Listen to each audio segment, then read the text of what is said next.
friends, great evening. Today we are on day 10 of this wonderful health and fitness club challenge thing. From past few days we were discussing on multiple topics on health related. Of course, from past few days we were discussing mainly on intermittent fasting. So till now we discussed what is intermittent fasting, what are the benefits, and in fact what to eat and not to eat during intermittent fasting. So let us discuss one more interesting topic today. That is nothing but I just want to cover few myths that are being discussed over this intermittent fasting. There are some misconceptions which people usually have. So I wanted to wipe it off for the better benefit to understand more about this intermittent fasting.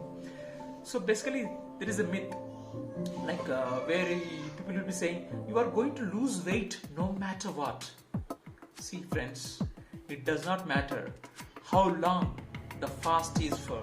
If you are breaking the fast by throwing down burgers, pizza and candy, results are going to be same. There is no much change. So intermittent fasting will work only hand in hand with a healthy diet. Another myth. Fasting will slow your metabolism down. This is not true. The body can readily access stored fat as an energy source when levels of the storage hormone like insulin are low. In principle, if one has low levels of insulin, they will be better able to access their stored fat. So there will not be a need for metabolism to reduce as the body's energy requirements are attained. Okay? So you need to understand this. This is very important. Intermittent fasting is not too calorie strict, my friends. It is restricting the time in which the calories are consumed. So waiting a few extra hours to eat your first meal will not make a difference in metabolic rate. Please understand that. Okay? Changes in metabolic occur with undereating. Okay, so you need to eat adequate amount of food. So which should not be happening when you are on an intermittent fasting diet. Okay, another myth. You can eat as much as you want when you stop your fast. This is one more myth. The key to being successful with intermittent fasting is that you need to eat as you normally would when you end your fast. Okay, if you fast all day until dinner, but then eat a dinner that is the size of breakfast, lunch, dinner, it negates the time that you spend fasting. Okay? So another myth. Fasting for weight loss works better than other weight loss strategies. Oh my goodness.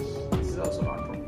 If you are under the impression that intermittent fasting is the best option for losing weight, you may want to think again.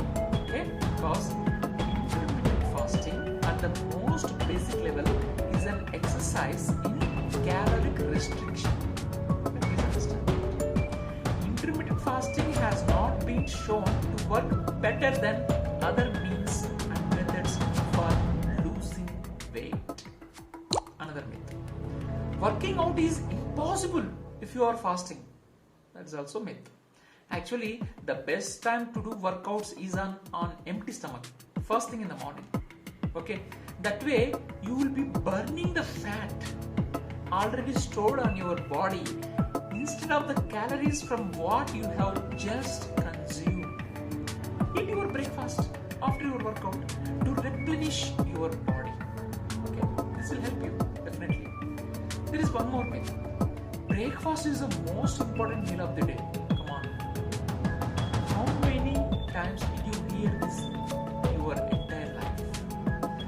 The thought behind this is that breakfast gives you the energy boost you need to start your day. Okay?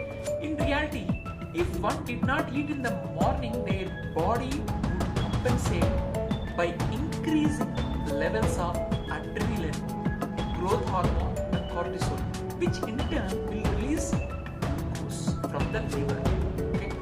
Physiologically giving you the energy you need to start your day. That's it. Therefore, consuming food upon waking is not essential. That's starve. That's true. The key is to train your body to use your fat and ketones for energy. Simple. This simple change leads to our body preserving muscle mass and function while at the same time metabolizing fat. Okay? Another myth.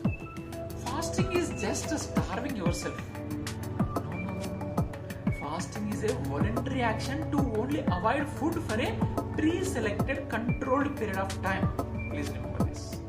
True starvation is where no food is available for an undetermined period of time, out of the control of the individual. When one is fasting, their levels of circulating insulin are reduced. That means they are receiving a constant supply of energy from fat stores and are thus not starving themselves. It's as simple as that. Okay? And another myth. Fasting just makes you hungry all the time and skipping a meal leads to overcompensation the next meal. This is also not true. Studies have shown that when one person skips a meal, they may eat slightly more at the next meal, but not enough to compensate for the skipped meal. Please understand this. Imagine one eats 500 kilocalories for breakfast and 500 kilocalories for buffet lunch. The next week or next day, they skip breakfast and are offered the same buffet lunch where they eat 700 kilocalories.